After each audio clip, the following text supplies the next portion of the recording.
Welcome to another edition of Bigfoots Pad. Welcome to another edition of Bigfoots Pad Paranormal Radio. Today's show is going to be about Sasquatch attacks and violent Sasquatch behavior.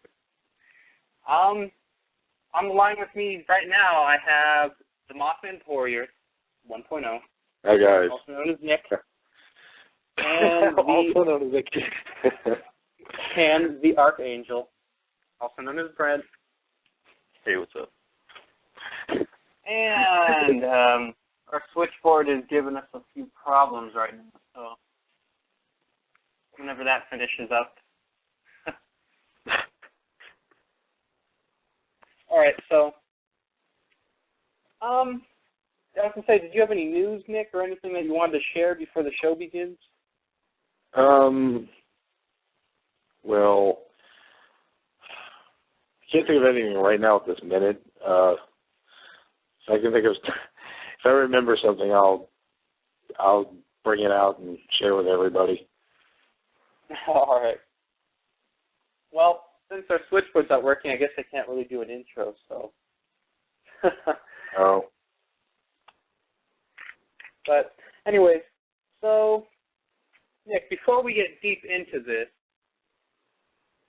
I was going to ask you, so what's your opinion on Sasquatch attacks? How come you don't think these are reported very often? Well, first off, a Sasquatch sighting itself is very rare, so you're dealing with a rare phenomena right off the bat. Secondly, an attack is even rarer than a Sasquatch sighting itself, so you're dealing with something that's very, very, it's like 1 in a billion. You're dealing with something that's just very rare and far and out, so that's just the reason why it's not reported often, because it doesn't happen very often. What do you think, Brett?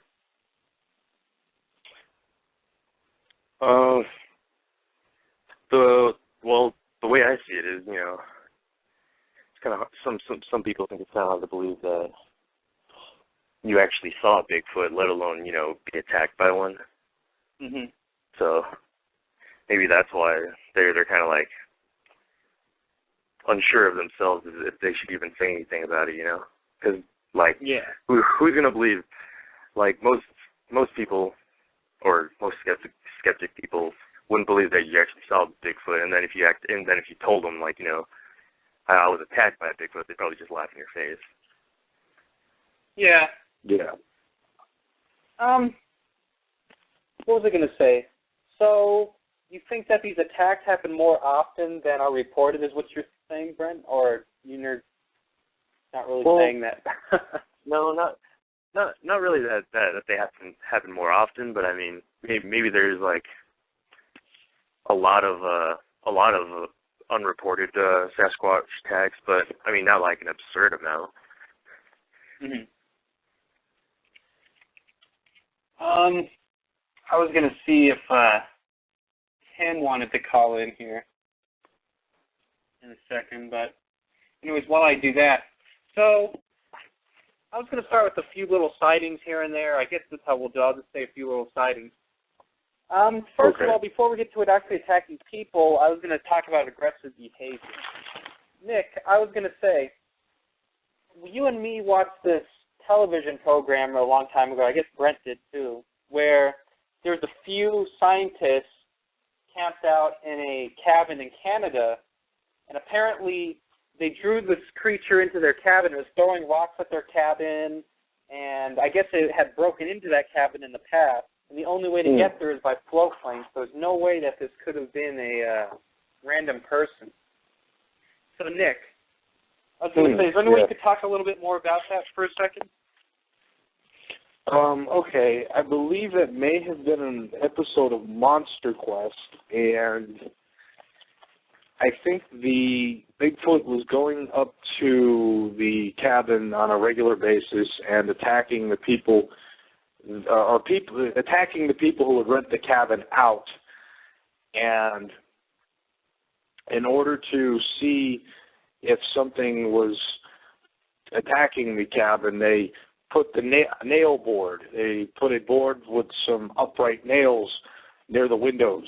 And lo and behold, on one of the nights, a Sasquatch came and attacked, or at least harassed, some people in the cabin. I don't know if it was scientists or not. It's been a while since I've seen it.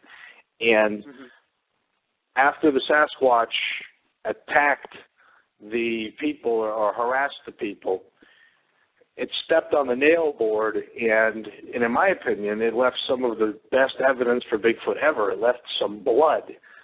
And they later got some of the blood from the nails and did a genetic test on it. They found out that the blood was genetically somewhere between a human and an ape, which to me, in a court of law, would definitely prove that there's a Bigfoot beyond a reasonable doubt, because it's forensic blood evidence and genetic evidence.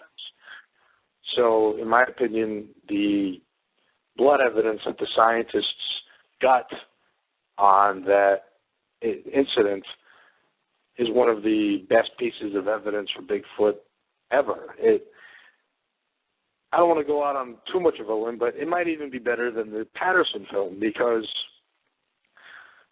you can debate if the Patterson film has a guy in a monkey suit or not. You can do that till you're blue in the face, but you really can't debate genetic evidence. It's like, well, I mean, I guess you could say it was planted there or some other type of explanation, but it's really hard to debate good, hard scientific work like obtaining DNA from an animal or a person. So there's my take on it.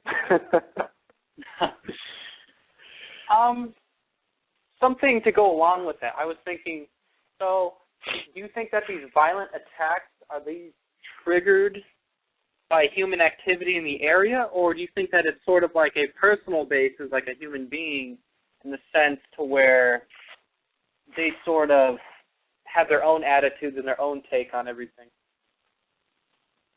Well, it could be like both.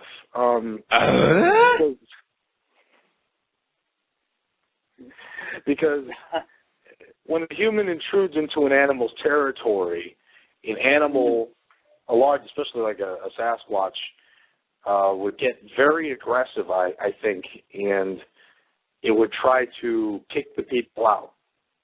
That's what bears do. If you stumble upon a bear's nest with some cubs, or if you walk into a lion's pride, you're probably going to get ripped to shreds.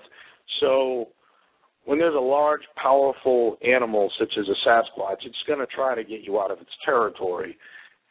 And it also could be like a person in a sense, because in instances such as one I had, people can go into a certain area and the natives of the area could feel threatened and try to attack or assault the person they feel threatened by. So humans do the same thing, is basically what I'm saying, as animals. If they feel threatened, they want to try to get somebody out of their territory, so to say. So it could be like a human or an animal. So you're saying that it could go either way? Yeah. So Brent, what's your opinion on this? Why do you think these attacks occur? Mostly I would say like curiosity. Not in a sense that like they're trying to kind of where Nick's going, where they want to just get like if you're in their territory, where you want to get them like say we're out there like call blasting and stuff, and then we get rolled up on by like a group of like three Sasquatches, and I mean they're not intentionally trying to like eat us or kill us and eat us for food, but they're they want us out of there, so they're they're gonna make themselves known or by like throwing rocks or something to like say, hey, get out of here. Exactly. Oh, so you're saying we get rolled up on by a gang of Sasquatches like you would if you were in Cleveland call blasting? The Sasquatches here might attack you? Yeah. Well, I have a few violent Sasquatch attacks I'm going to mention here. The first one happened in Chesterfield, Idaho in the early 1900s. It says, a group of people enjoying a winter's day skating were suddenly terrorized by a hairy monster with a wooden club in its hand. The witnesses said that the creature stood about 8 feet tall, and later, 4-toed footprints were found that measured 22 inches long and 7 inches wide. And I guess apparently these newspapers took casts of these footprints and they're on display somewhere. It says no one was injured in the attack, but the creature tried to harm the actual people. So, is this a Bigfoot in a sense, you guys think, or what do you think this is? I don't know. Yeah, it could be a Bigfoot. Definitely matches the description of one. But do you think that the Bigfoot creatures could actually use clubs and weapons like that, like the Yeren over in Russia, where they report that the Bigfoot uses tools? It's definitely possible if Sasquatch is a pre-Homo sapien hominid, a pre-human human, I guess would be the best way to say it. Basically subhuman, a type of subhuman primate. That's what I believe Sasquatch is in some way, shape, or form. So it's definitely possible that it uses tools because the subhuman primates from, a million years ago did the same thing. Yeah, it makes sense. I mean, I know we're talking about Sasquatch attacks here, not really other things, but I thought that was interesting and worth mentioning. Hey, Tim, you on the line? I know it says he is. Anyways, this one happened in Australia. It says a surveyor named Charles Harper was camping with several colleagues on Kurrokbilly Mountain. One evening, as the man sat around their campfire, they became increasingly unnerved at strange sounds they heard coming from the wood. To help allay their fears, they piled more wood into the fire to try to make the fire bigger. But they said it increased the light, and something unexpected had invaded their camp. A huge man-like animal stood erect 20 yards from the fire, growling. And Harper told the newspaper that thumping his breast with a huge hand-like paws, the creature started pounding on its chest. And he estimated that the creature stood about 5'8" to 5'10", and it was covered with long, brownish red hair. And I guess it chased these men from their camp. So, I know it didn't really attack the men in a sense, but do you think if they stayed there, this thing would have attacked them? Well, first question is, was this the Sasquatch with the banana peel? No, that's different. Oh, that's a different one. Oh, well, if he didn't have the banana peel, maybe he wouldn't attack. I don't know. Yeah, he definitely could have attacked the people, the men near the fire, because, again, if the Sasquatch felt threatened, he would have a reason to attack. Yeah. It's common sense, I guess you want to say that. Yeah. So, these attacks, like that one, for instance, do you think that, would you say that's an attack? Because I know there's a lot of encounters of things like that as far as eyewitness reports go. You hear a lot of reports of it threatening people, but like the major Bigfoot community, they don't consider that aggressive behavior. I find that kind of strange and kind of, I don't know how that wouldn't be considered aggressive behavior. Yeah, I don't know. Well, we do know one species of Sasquatch that gets very aggressive when it's grumpy. The pygmy Sasquatch that belongs to a certain paranormal team, he gets very grumpy and starts throwing things around and starts getting rid of his team members, like his best friends, even so much. Yeah.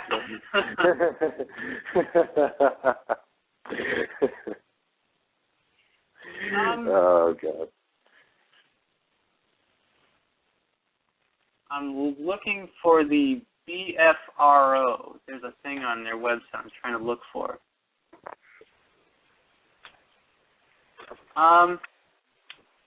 As far as aggressive behavior goes, here we go. I think I found their website.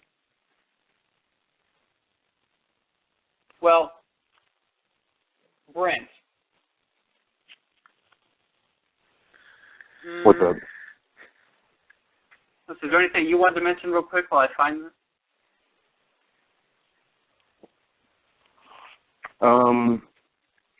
I don't know if you mentioned it, but there was a Sasquatch sighting, or a Sasquatch abduction.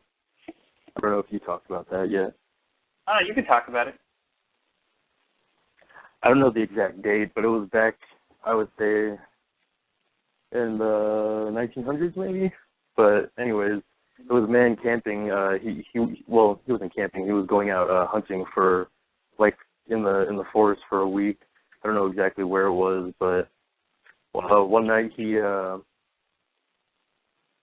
sleeping in his sleeping bag, and then he all of a sudden he was picked up while he was sleeping in his sleeping bag, and he was taken at least 3 or 4 miles just into the forest until the Sasquatch finally let him down.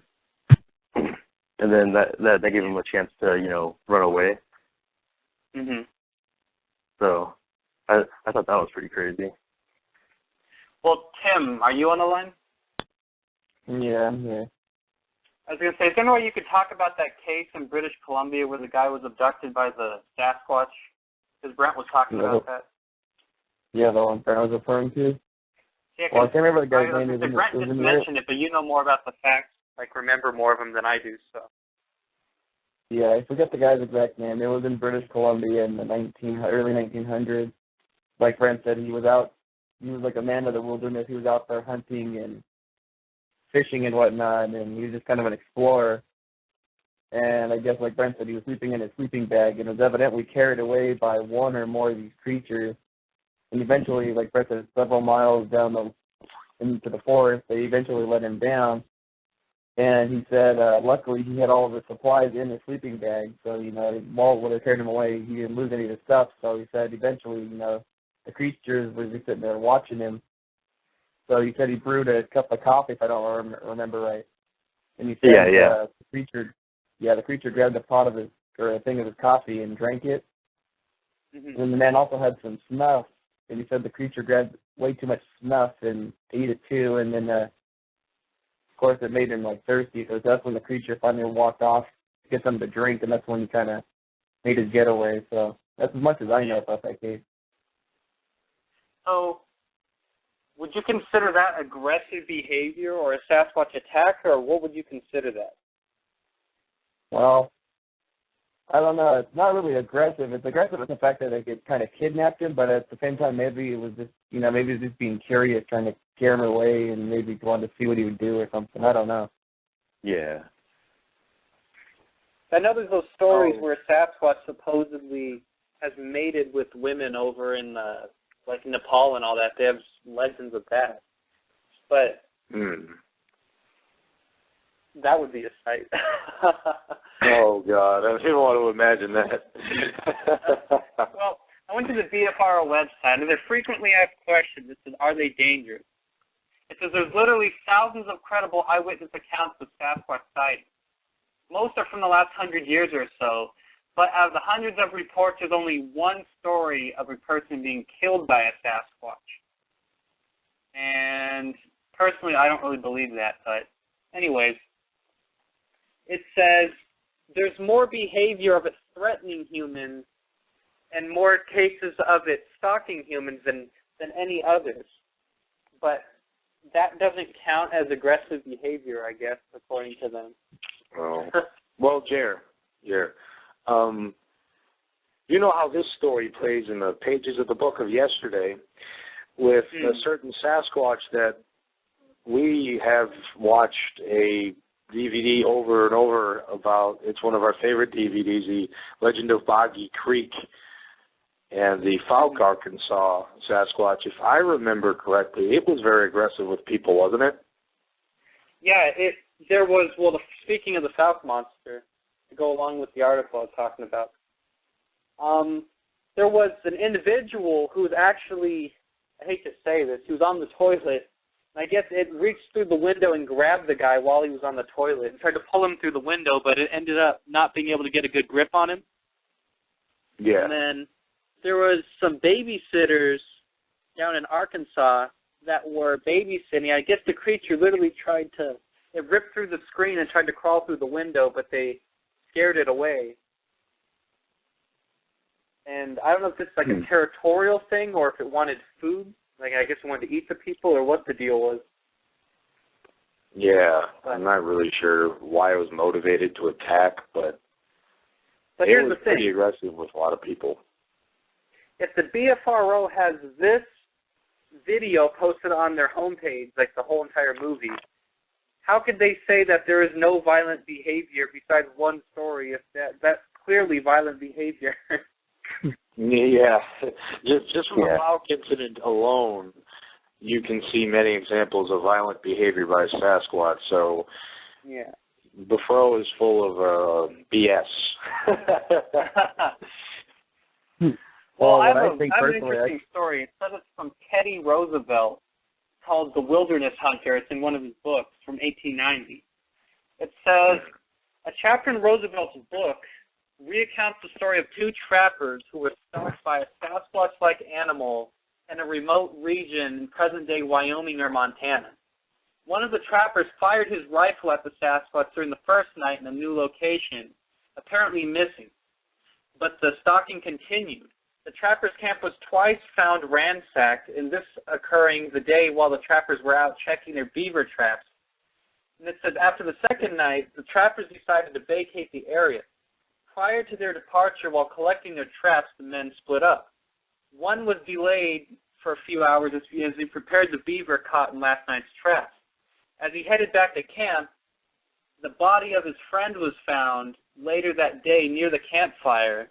The dead man had a broken neck and showed teeth and claw marks on the body, but it says the body was not eaten. So, I don't know what you guys want to take on that.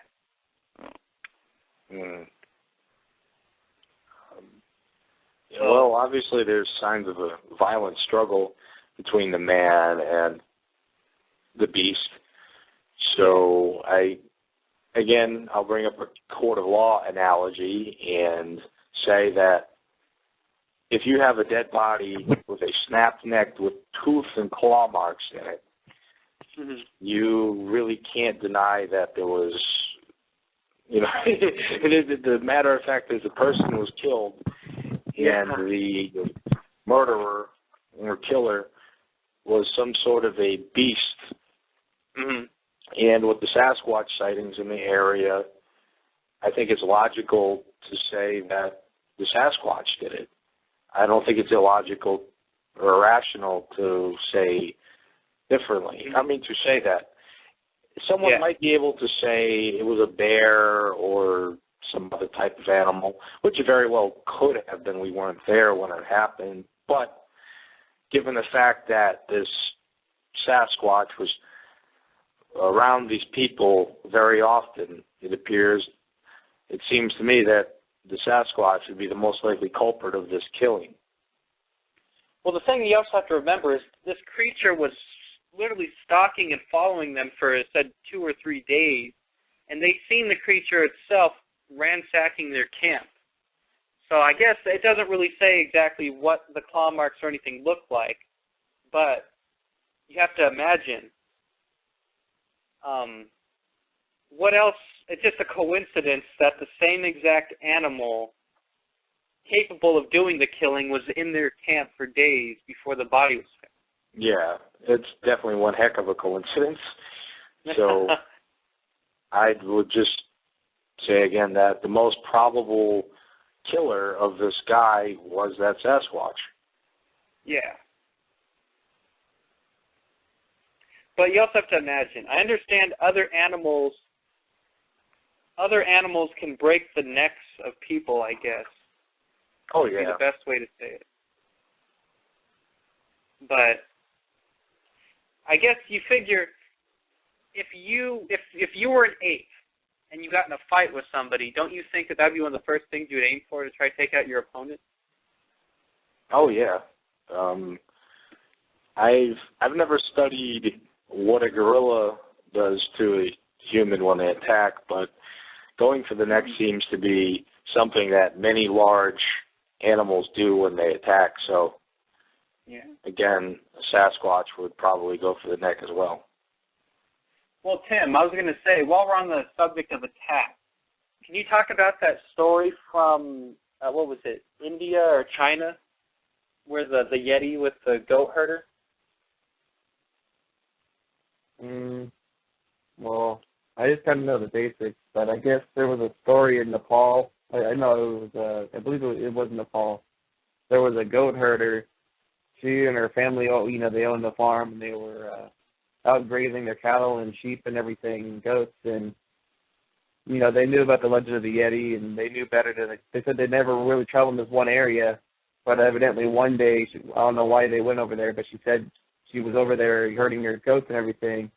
Next thing she knows, she turns around, and this thing grabs her by the hair, like literally, she was worded as the Yeti, grabbed her by the scalp and like ripped her scalp off because it ripped, grabbed her by the hair. It grabbed her and threw her, tried to throw her by the hair. Yeah, it tried to throw her by the hair, and meanwhile, while holding onto her hair still, it literally scalped her. And evidently, it threw her into the riverbed, and then I guess it killed one or two of her animals as well. So the woman literally got scalped by a Yeti. Wow. That's hardcore right there. So you think about it. You think that lady just made that story up and is lying about that? Like, to think about it. Then you can't make something like that up. Yeah. You'd have to have that happened to Brent. That happened to Brent one time, too.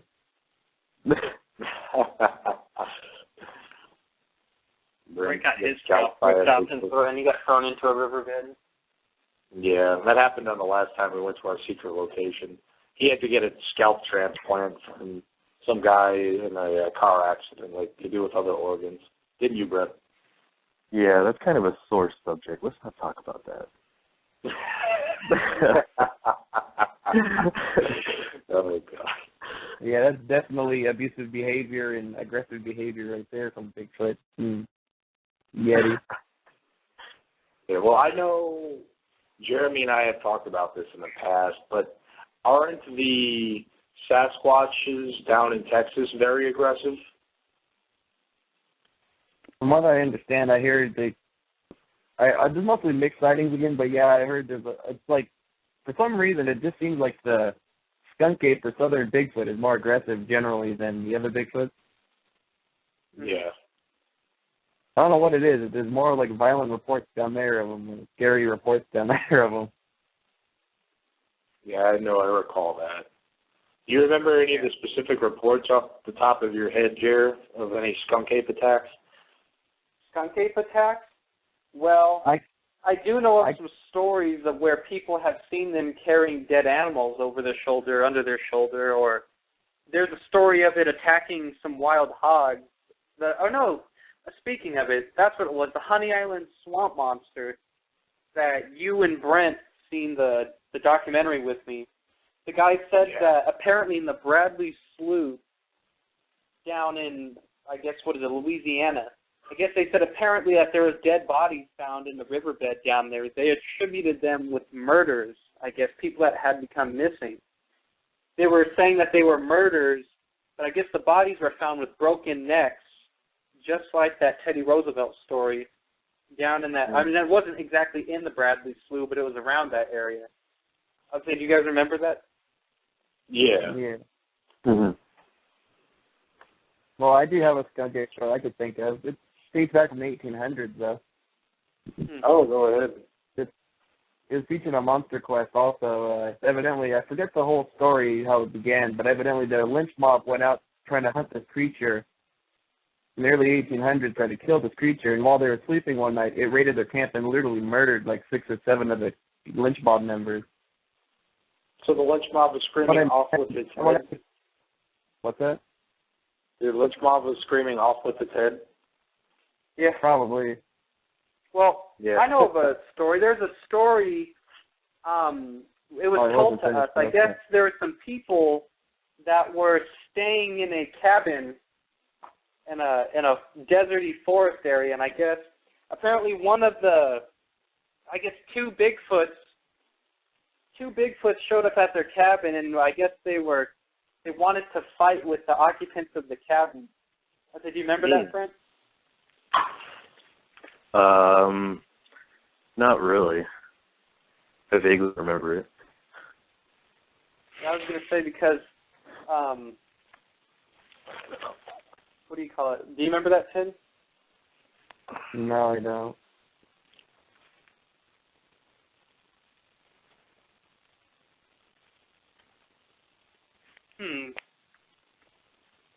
Well, there's my story anyways. Because I wasn't finished with the 1800s story. I guess evidently they killed the creature too in the struggle. You know, they killed like half the lynch mob, but they ended up killing the creature. Mm-hmm. Oh wow.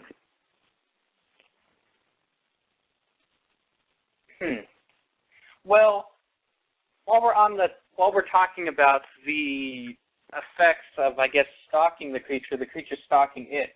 Yeah, I would say, Brent, is there any way you could talk about, I know you've done this a lot, talk about the sighting that we had a few years back? Because I know it was the way I think about it, it was stalking us. That's kind of a first-hand account that would be kind of worth mentioning. Yeah, that pretty much, yeah. You want me to start from the beginning, or like the whole story? Well, either way, I was going to say, but before you begin, I was going to say also, we thought we were being stalked by something similar when we were with Nick also. I don't know which one you want to talk about first. When we were with Nick? When we were down that trail with Nick, something was following us, like keeping evil with us in the forest. Oh yeah. Well, which one do you want me to talk about, one or the other? You can talk about them both. All right. Well, our encounter with Bigfoot, I mean, we were at our secret location, and we were it was just me, Tim, and Jeremy, and we were standing in a kind of like a triangle formation, and we were just standing in the middle of this trail, and we were just walking around by the campsites and stuff, and then we started hearing noises down by the creek, like kind of like a whistling noise, like something similar to that. Mm-hmm. And then we were like, oh, that's kind of weird. And then, you know, we kind of went back to where our campsite was, and then we were standing on that trail again, just talking, and then we started hearing it sounded like footsteps, like in the forest, just all around us, kind of like we were like, first we heard it behind us, and we're like, okay, that's weird, and then we started hearing it on the sides of us too at the same time, and then not so much really in front of us because the trail, it was like an open trail, but it was still like really crazy because it felt like we were just being surrounded, kind of like how what is that? I don't know if wolves do that, but they like kind of like surround their ambush? Yeah, kind of like an ambush type thing. Like they're just waiting for the right moment to strike, or just like try to or figure out a plan to get us out of their forest or something. And that's probably why we saw that one that was crossing the road, because it was probably trying to get out in front of us. Yeah, I don't know if you mentioned that part of the story, but yeah, right after we heard that stalking, we seen a creature that we thought was Bigfoot cross the road right behind us, where, like Grant was saying, we're part of where the noises were coming from. So I guess the threatening or stalking behavior, you think that it would have attacked us eventually, Brent? Or you said you thought maybe it was scoping us out to attack us? The way I felt like, not like we were going to be actually attacked, or I I did feel like something was going to happen, like some type of action, like maybe like rock throwing or something, or you know, or what we did. We saw one crossing the road. That's more than enough. I mean, you know. Mm-hmm. Well, you guys had an encounter. Oh, go ahead. Sorry. Well, when you're finished with this encounter, I would just like to suggest that you guys bring up your Sand Yeti encounter as well, because I think that Sasquatch was very aggressive with you guys. Oh, yeah, we will. But while we're on the subject, I was going to say, Brent, could you talk about the other thing that was happening with Nick when we came back 2 years later? Oh, okay. Well, we were walking down this trail that goes down by a lake, and we were just walking down. And on one side, on like when you first walk down it, on the right side, there's like it's like rock. It's like a little bit of rock, like boulders and stuff, and there's trees and forest. And then on the left side is just like thick brush with really fine. Like you can't walk through that without making noise. And we were just walking down the trail, and at first we didn't hear anything walking down the trail, so we walked like maybe a mile or two down the trail, and then we started to head back. And on our way back, we started hearing noises off to the sides of us. At first, it was on the when we were coming back, it was on the right side with a thick brush, and then we started hearing it, and then we would take a couple like 10, 15 steps, and then we would stop, and then we would hear the noises in the forest following us, and then or the footsteps in the forest, and then they would just stop when we stopped, like a second after we stopped. Like it was trying to not catch up with us, but trying to like keep its distance. Like and even then I tried. Like I even remember saying I heard something, and then I was like pointing my flashlight in the forest and like trying to look for it, but I couldn't really see anything because the brush was so thick. Mm-hmm. Yeah, there's actually a video of this online too on our YouTube account. Oh yeah. Yeah, I forgot about that. We do have a video of violent behavior. Well, and actually, and it gets. I could add on to that story if you want, because ironically, I'd say like 2 hours later, we were. Ironically enough, we were at Jeremy's and Brent's sighting where they seen this thing hop into the forest when we crossed the road, and Nick had just got done wood knocking like maybe 10 minutes before, and ironically enough, we heard whistling and whooping come out of the forest, and this is also on tape. Remember it? Right where the sighting was before, remember Jeremy and Brent? Even Nick should remember this. Remember we heard like it was like walking in the forest and we heard whistling? Oh, yeah, I remember. Communicating with it. Yeah, I remember this video of it again online. Yeah, it was Nick would whistle, and then he'd pause, and you heard, and we actually caught two or three whistles on tape, I believe. Because Nick even admits, he goes, the first two were me, and after that, it's all, Nick just literally, we were standing right next to Nick, he just stopped. Yeah. Yeah, I remember I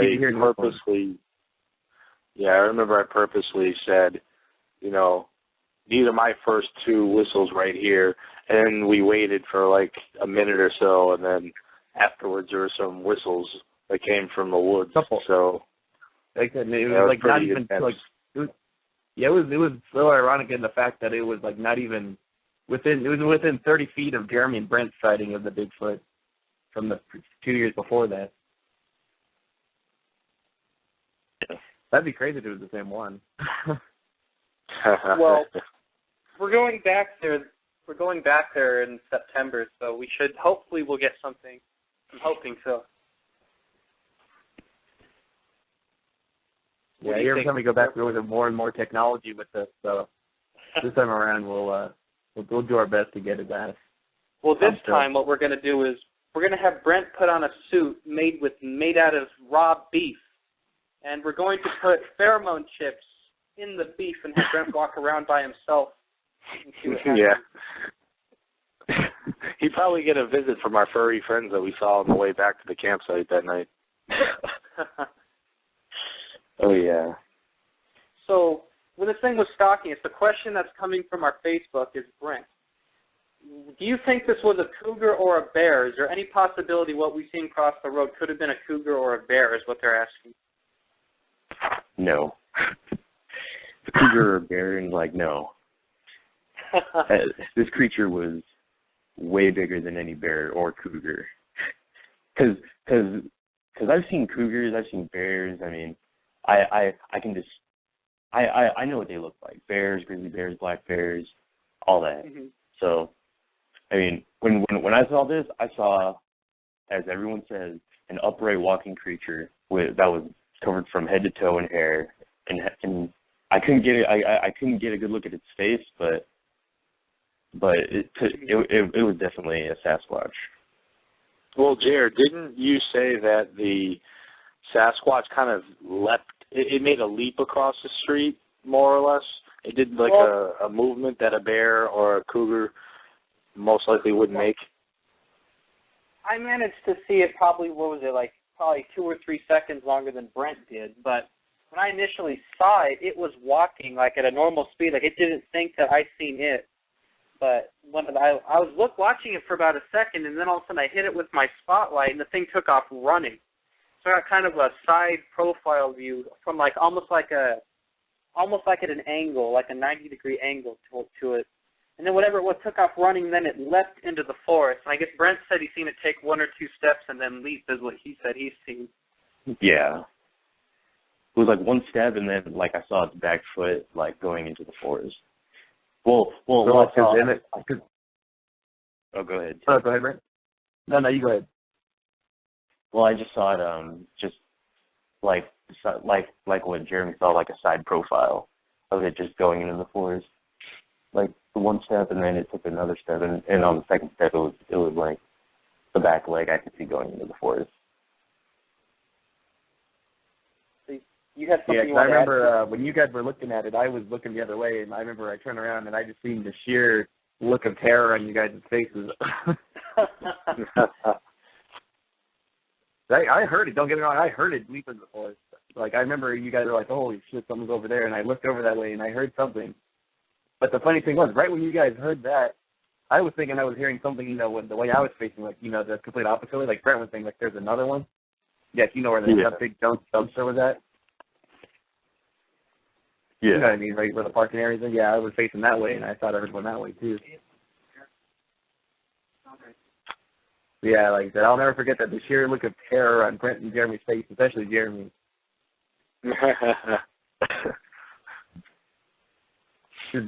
Brent just kind of stayed quiet for a few weeks, and then he admitted, "Yeah, I seen it too." Yeah. Well, Brent would have been able to defend you guys. Didn't he have the hammer that night? Well, first of all, here's the thing that's a little strange. At the time, we were trying to act macho, man, don't get scared and don't run away from this type of thing, since it was one of our first times going out. But here's the thing. I got freaked out. I got spooked, and I wanted to leave. But Brent, it's rare. Usually they give you, I was expecting to get a hard time from Brent, but Brent at this point in time wasn't giving me a hard time wanting to leave. And I was kind of wondering at the time, well, how come he's not giving me a hard time? And Tim says a week later, he's like, well, to tell you the truth, I'd seen it too.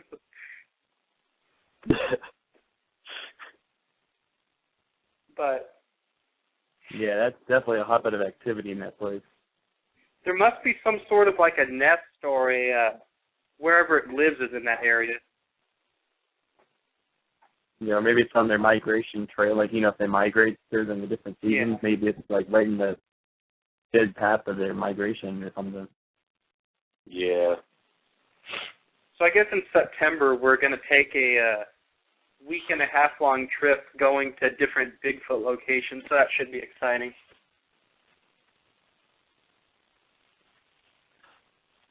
What do you think, Nick? So what's your opinion? You think we'll find anything when we go on our week-long trip looking for Bigfoot? I think we might. It's always a possibility with that place. The wilderness out there is so... I mean, all the places we wanted to go to. Oh, all the places? Oh, yeah. Again, I don't want to say this is the paranormal, but the paranormal investigating is kind of like fishing. You just need a lot of luck in order to get the big one, because, all you can do is put yourself out there, and or, bring various different types of equipment to document things. And you just have to pray to God and cross your fingers that something does happen, because these types of phenomena are very rare. Yeah. Well, this just popped in my head. I know it's kind of unrelated, but you always hear of, well, not always, but when you hear of these violent attacks, you hear about them dealing with people. We had a guest on our show, Philip Spencer, about a year and a half ago. I don't know if you remember this, but apparently there was 2 of these Bigfoot-like creatures were fighting. They were fighting out. I guess there was a farmer, and I guess he said he had a like some kind of a flashlight or a motion sensor light, and he says right on the very edge of the light's beam, I guess the furthest out the lights could go, there was 2 of these Bigfoot-like creatures were fighting. Do you guys remember this? I think so. Yeah, kind of. Yeah. I guess he said the way he said the way it looked. He said that one of them looked like a Bigfoot, and the guy described the other creatures looking like a giant anteater, which is kind of odd. And I guess he said that there was another incident on the same exact area where the same farmer, I guess he had 4 of his dogs. I don't recall what kind of dogs they were, but I guess 4 of the dogs were having a fight with the Sasquatch on another day also. Do you remember that, Brendan? Apparently he said the dogs had claw marks in their heads and things. I think so. I think I remember that. It was over in The Wild Man of Kentucky is the documentary he made. Oh, yeah, that's right. Yeah. It happened on, I don't recall what the farm was called, but... Yeah. Yeah, so like I said, definitely aggressive behavior there. Yeah. Well, the question, this is what I was thinking of. Sorry to take a step back.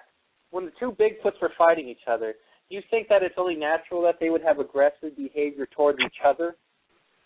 Yeah. Oh yeah, probably trying to prove which one's the dominant male, like most species and everything like that. I thought you were saying which one was going to get the Dominoes. Which one of us, Jared, which one of us is going to get the Domino's pizza? We're going to have a slugfest next time when I come up there.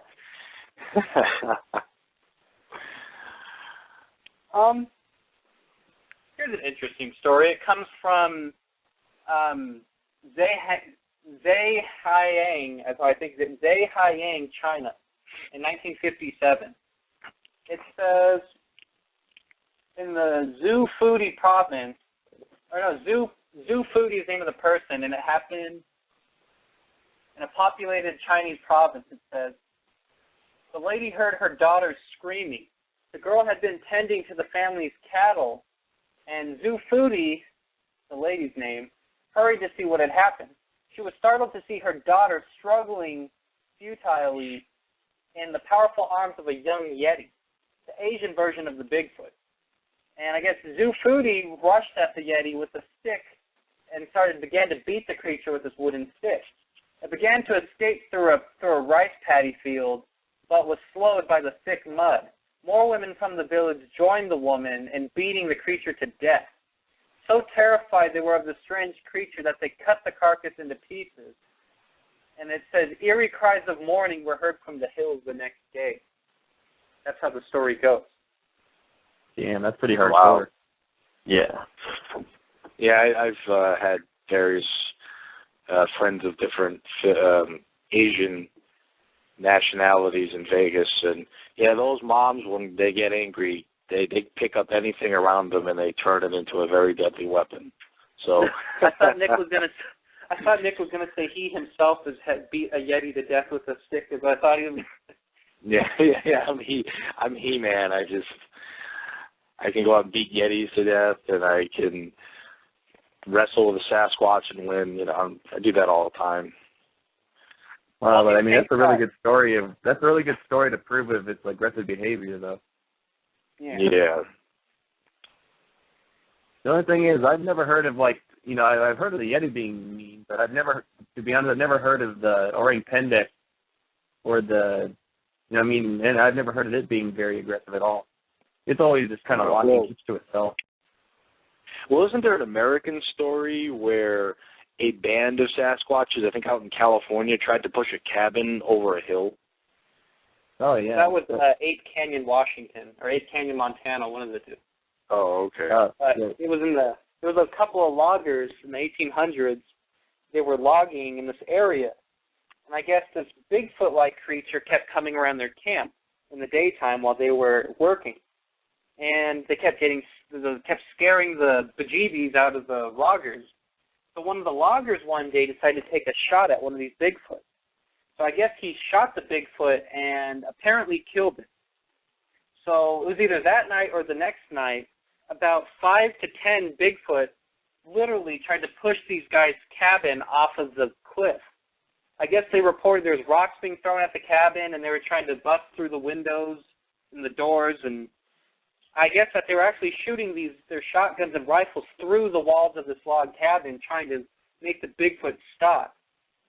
And one of the Bigfoot even reached through the window, and I guess it said it tried to pull an axe through the window. Well, I don't know whether to use the axe or just grabbing whatever was there. But interesting story. You think it was a retaliation because they killed the Bigfoot, or do you think maybe they were just doing it just to do it? No, I think it'd have to be provoked from the killing of it. They're either, if it's kin or something, either it was like a part of the Bigfoot community that they obviously murdered. So. Yeah. Yeah. Because, like you mentioned earlier, so I think what it is, I don't think all Bigfoots are mean. I think they're just like people. Some have different personalities. Some are mad. Some are angry. Some are nice. Mm-hmm. They must have just pissed off the whole clan, and they came over to get revenge. Well, we have about 7 minutes and 30 seconds left in the show. I was going to say, while we're on the subject of them trying to push the cabin off the cliff, do you think that the Bigfoot creatures that were in the area didn't like their cabin there in the first place? It sounded like they were watching them, like they almost were trying to force them to leave to begin with. Yeah, that's what it sounds like. They just didn't want them there. Well, I know when in high school we had a friend that was bothering Brent, and Brent tried to push him off a cliff. That was the spaghetti sauce Sasquatch that is often spotted wearing a red jacket, I believe.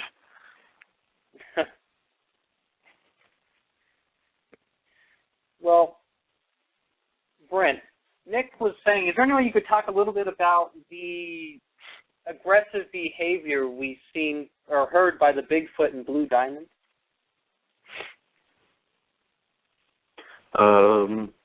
Yeah. You want me to talk about the story or just what happened? Either way, we have about 6.5 minutes, so you have time.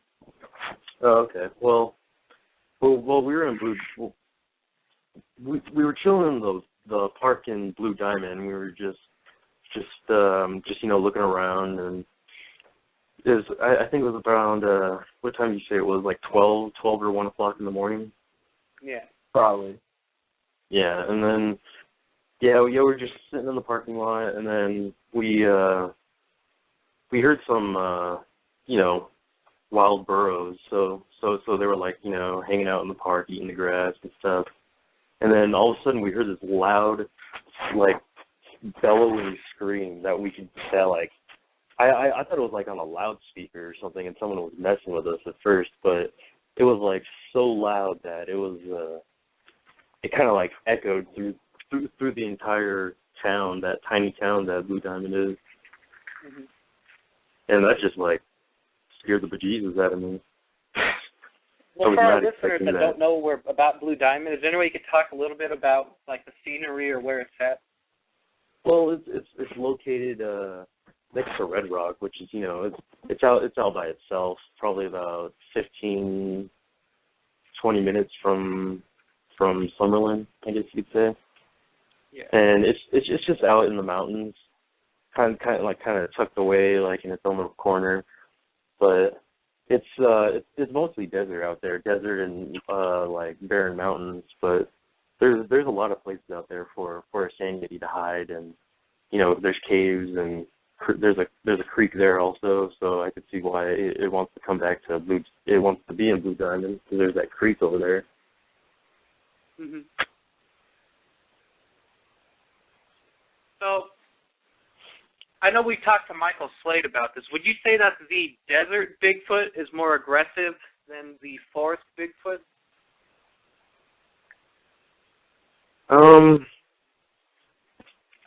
I would have to say, in my opinion, I really don't know, because we haven't, besides that one encounter where where the sand yeti was screaming, but we didn't. It kind of sounds like it's more territorial than it is than the I guess you could say the forest the Sasquatch. Well, I know that the desert Sasquatch has limited information. We're one of the few groups that actually has information on it, ironically. Yeah. Yeah. And our friend Michael Slade, of course. Yeah. Well, we have about 3 minutes left in the show. I was going to talk a little bit about what's coming up on our radio show.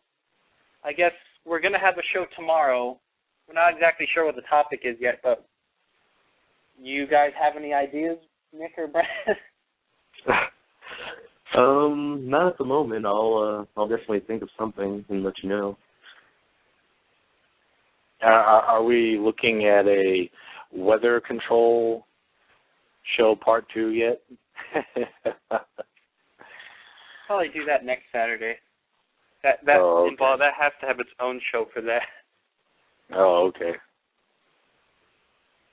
Anyways, I guess we're going to end the show about a couple minutes early. Again, I'd like to thank everybody that contributed to the show on our chat rooms and on our Facebook. And I'd like to thank the Archangel for joining us, and the Mothman Warrior 1.0, and King Gray. I'll let them say their goodbyes, and then we'll see you guys all again tomorrow. Everybody take care. Bye, guys. Thanks for listening. Thanks for listening, everybody. You can go look at our videos at youtube.com/user/BFP team to look at all of our Sasquatch expedition videos. Thank you. Yeah, or bigfootspad.com. And again, thanks, everybody. We'll see you all tomorrow.